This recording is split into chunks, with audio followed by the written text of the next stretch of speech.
We continue the examination and study of the main provisions of the sufficiently general theory of control, and now we will consider the understanding of stability through predictability. Stability through predictability is indeed a key concept of the sufficiently general theory of control.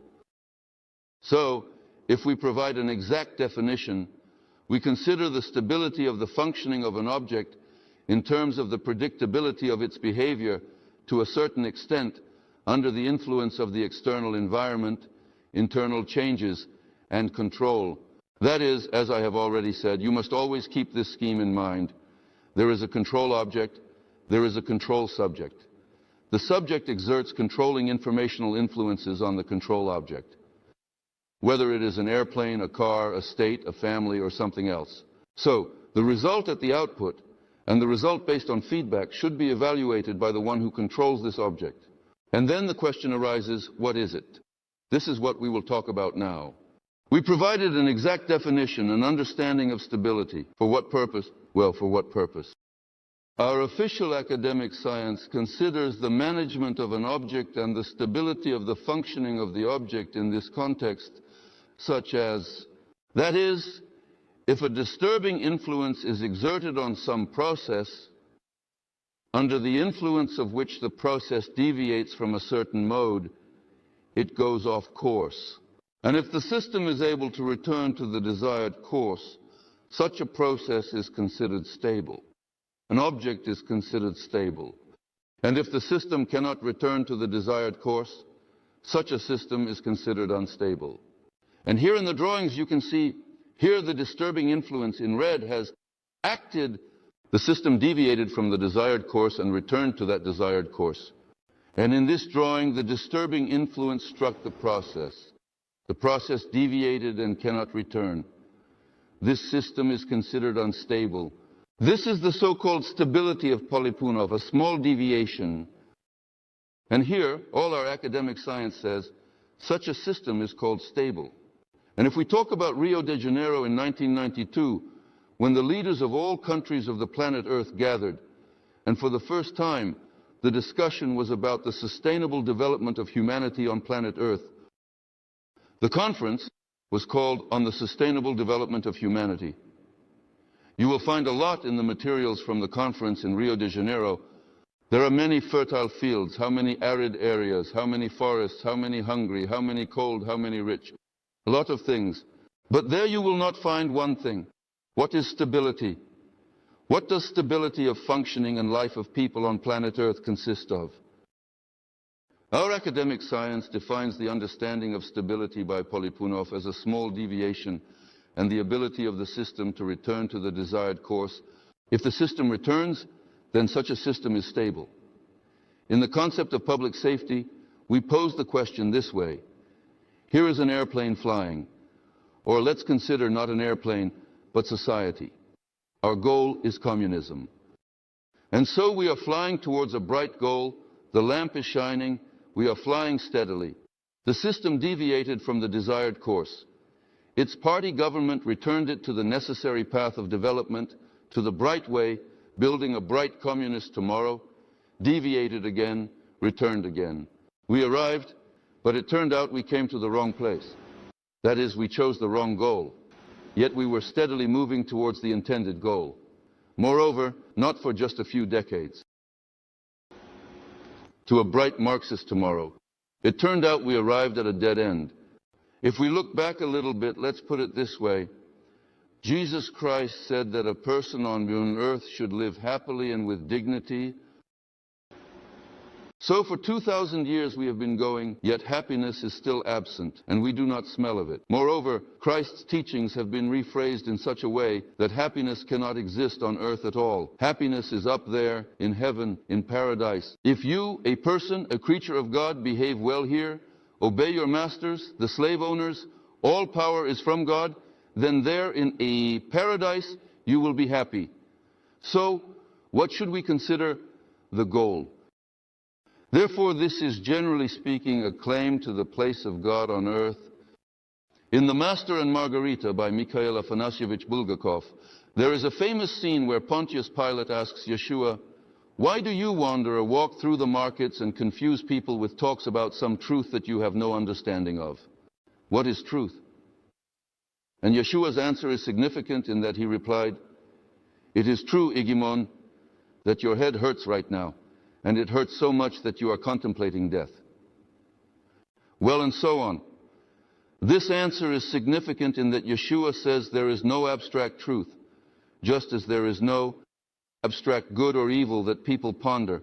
Truth, like good and evil, is quite specific to the given historical moment in time. And what is true for people now may turn out to be completely untrue tomorrow. And before us, there were people who believed that the earth, damn it, floats on 3 elephants, on 3 whales, and in the ocean. And they lived, by the way. Then it turned out that the earth is round, not flat. And they lived too. And everything revolved around the earth. Then it turned out that the earth revolves around the sun, not the other way around. And they lived too.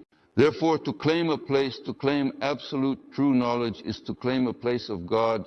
Therefore, in the concept of public safety, this resilience, you see, what is the question? And what is the meaning of human life? And what is the meaning of humanity's existence as a whole on planet Earth? Why do we live? Who knows the purpose? Therefore, we indeed assert that such knowledge is a claim to the place of God. Therefore, we say that one can claim this historical moment in time. And further, depending on the development of the situation, it is necessary to adjust not only the course towards the intended goal, but also to adjust the goal itself. That is, no one can claim the place of God. Such a formulation of the problem is not found in any textbook, let alone in any program of all currently existing parties. And we say that right now, generally speaking, if we are to look ahead, we say that the purpose, in the broadest sense, of humanity's existence on planet Earth and of each individual, we have considered this with you. But the mastery of the genetically determined potential that is embedded in a person is, in the broadest sense. And if we speak specifically about this historical moment in time, then we say what? That each person and humanity as a whole must break free from the bondage of animal instincts and biorobotization and move towards a humane structure of psyche. This is where the stability of the process lies. No one talks about this either. I'm not even mentioning the party programs. Scientists don't even discuss it. Therefore, the stability of the object in terms of the predictability of its behavior to a certain extent under the influence of the external environment, internal changes, and management. There is not a single superfluous word here. And if you draw a diagram related to this definition, here humanity is the object of control. Who controls humanity? Up to God and the hierarchy of control and the stability of control. Consider what to a certain extent means, and this is in that multidimensional probabilistic matrix of possible states of matter, which we discussed in the first lecture, about the trinity of matter, information, and the world. The management of this matrix is carried out. Do you remember the staff of Hermes Trismegistus? Now, essentially, all the knowledge that we have already covered needs to be applied to the things we are discussing now, in essence. So, at this point, what next? Currently, objects that lack stability in terms of predictability, or rather do not possess stability in terms of predictability, are essentially unmanageable. Here's a practical, everyday example. If he is sober and sane, he reacts to signals from the police officer, traffic lights, scrolls, and so on. And now imagine a drunk person is driving. His behavior is unpredictable. In my experience, when I was a regiment commander, one sergeant got so drunk that he decided to chase children on a motorcycle. Here his behavior is predictable. Imagine him racing around the town, running over children who don't understand anything while playing in the sandboxes. Try to stop him. Is he controllable? Not controllable in any way. In other words, you can manage an object whose behavior can be predicted. Therefore, predictability of behavior is important. If an object is unpredictable, it is essentially impossible to control it. And in understanding stability through predictability, the concepts of objective and subjective come into play, which are realized and combined into a certain measure of predictability. Well, for those who have forgotten or haven't had the opportunity to get acquainted, here is what is considered an objective process and what is a subjective process. Here in this picture it is presented. An objective process is one where some process is occurring, regardless of what you are controlling, and it is not influenced by either subject 1 or subject 2, meaning it proceeds without interference from other subjects. And it proceeds within the limits of divine permission, that is, under the hierarchically higher encompassing control. That is what we talked about. Globalization is an objective process. Whether we want it or not, it exists, it is happening, and we cannot change anything. And here is the subjective process illustrated in the second picture, that is, a subjective process where the course of this process is determined by the intervention of subjects. So one subject struck this process and it turned in that direction, and this one pulled the strings, you see, and turned the process in the other direction. This process is controlled by a certain subject. Here is the concept of objective and subjective. Therefore, in understanding stability through predictability, the objective enters this understanding through what? Through the object of control, that is what we control, it objectively exists. The environment, which also objectively exists. And hierarchically, the highest encompassing control, that is God, who governs everything and everyone in this universe. This is the objective that you absolutely cannot brush off in any way. And the subjective enters the understanding of stability through predictability via the subject that leads the forecast of the development of the process or certain events, and other identified subjects that can and do influence both the object and the subject of control itself. This is the understanding of stability through predictability. Here, in this picture, this is the name of all this: anonymous control. And so Russia developed the USSR, then in the year, a sudden boom and crash, and the Soviet Union collapsed. And all these scholars, historians, sociologists, political scientists, they say, yes, this is an objective process. Empires collapse and so on. So it turned out that the USSR collapsed and the price of oil went up. And these are what the scholars, historians, and so on say. But if someone who knows the hierarchy of control, who understands that there are no unmanaged processes, looks at this picture, they will see that the USSR collapsed under the influence of information, under the informational influence of the global backstage. That is, as a result of the implementation of the directive by Allen Dulles from 20.1/1948, the Harvard Project, that is, information was acted upon the country and the people by what? BBC, Radio Liberty, and so on. Gorbachev was told by Alisa Maximovna, Mikhail Sergeyevich, you will go down in history, you will turn Russia onto a new course of democracy, reforms, you will be an outstanding reformer.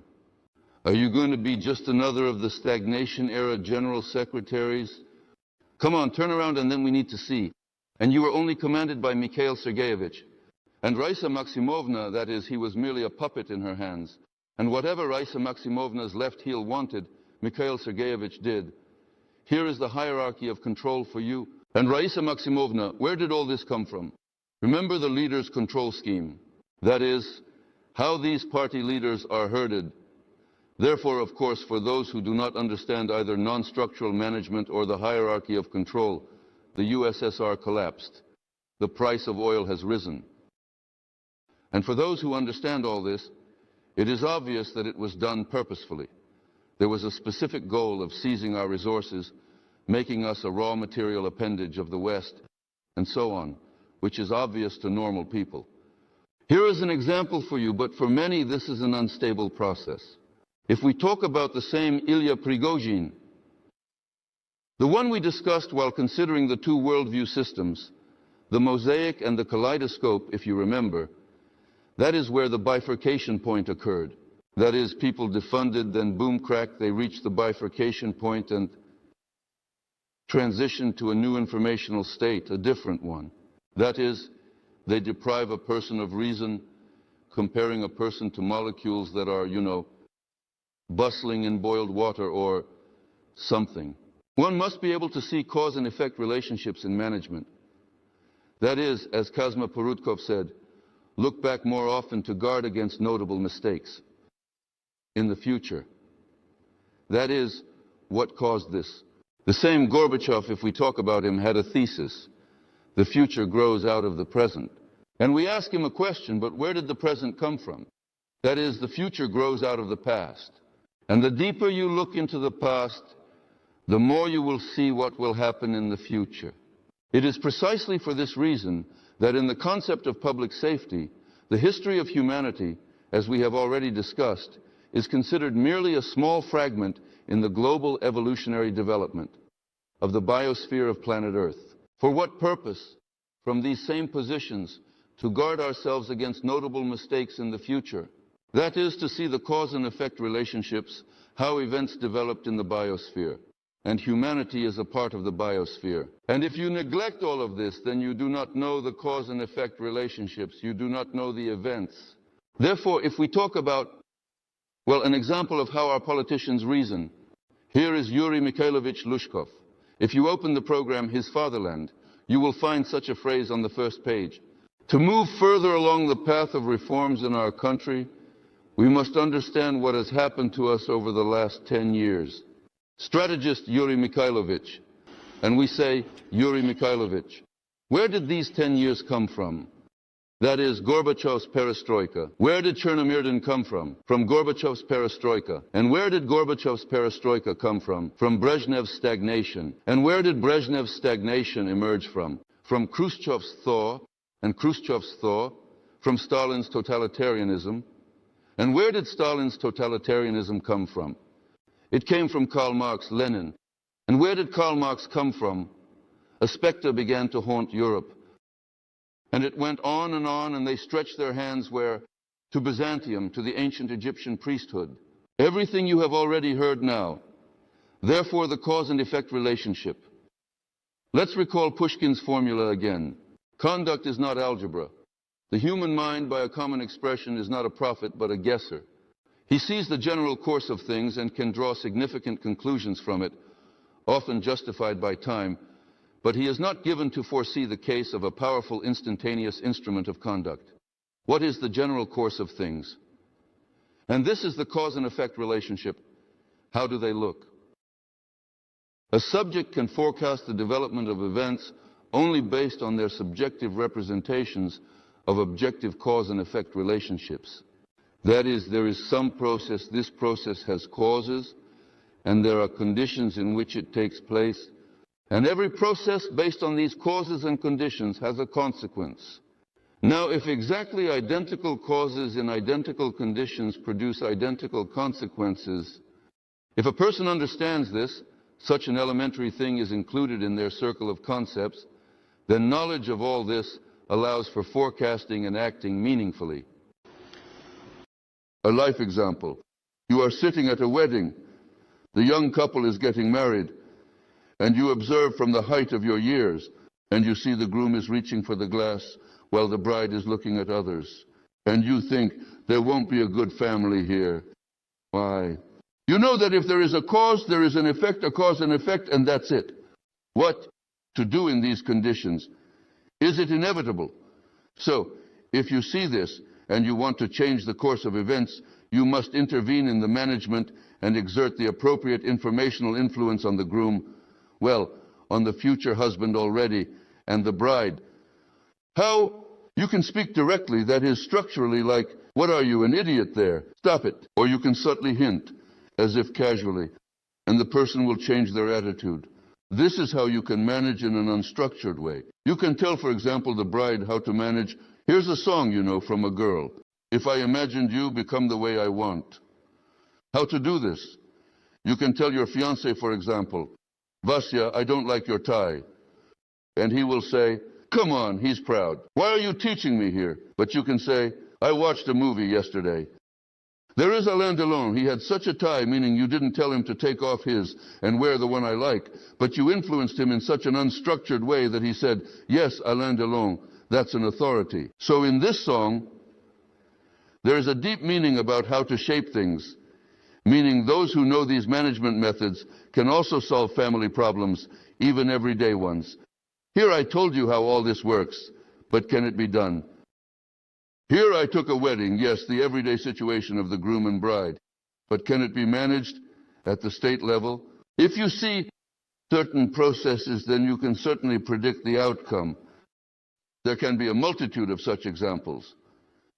Therefore, the uniformity of cause and effect relationships is perceived as definiteness in corresponding cases rather than probabilistic determinism. Therefore, the factors influencing changes in statistics fall out of the ordinary consciousness and are forgotten by the subjects who exercise management. Here, the subjectivism of interpreting these objective laws is forgotten. This is what can be said about cause and effect relationships and unpredictability. Here is the picture. And again, Russia.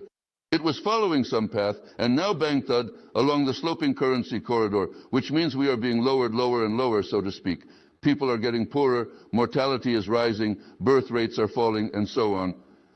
And those same scientists are sitting there. What do they say? This is chaos. This is a force of nature. We need to wait for the bifurcation point. It just happened that way. The USSR collapsed, oil prices rose, but if they had known the hierarchy of management, then they would see that all these processes are driven by certain forces, and they have a puppeteer who does all of this. You see, a person has risen and says, now I understand how we are being lowered along the sloping currency corridor. And what about here? The dollar exchange rate has fallen, risen, fallen, risen. Does it fall by itself? After all, someone writes that today $1 costs 29 rubles and 32 kopecks, and tomorrow someone will write on the board at the exchange office, 28 rubles and 93 kopecks. Who does this? Does it fall and rise by itself? This is done by quite specific people. How will we consider this when examining the block of economic issues in the concept? Therefore, very often what is unpredictable is perceived by many as an uncontrollable, spontaneous phenomenon.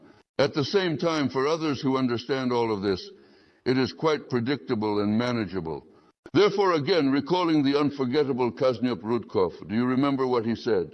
Many things are unclear to us not because our concepts are weak, but because these things do not fall within the scope of our concepts. This corresponds to a children's song that is often sung by children. Regarding the management of countries and peoples, the song's implementation involves an internal policy for one's own country. It's clear, everyone knows this, and it's clear, everyone knows, and it's clear, everyone knows, and it's clear, everyone knows, and it's clear, everyone knows. There is foreign policy conducted regarding neighboring countries and peoples. There is even a Ministry of Foreign Affairs. That's it. And now I will say two new words. Global policy. This is the policy conducted regarding all humanity on planet Earth. And it turns out that even the leader of a country, the head of state, king, monarch, president, general secretary, and so on, if he does not know the methods and ways of global policy, he becomes a hostage to those who know and understand these methods. And what are these methods of global policy? Methods of unstructured management. When millions of people are subjected to such an influx of information, when everyone will do what I need, probabilistically predetermined.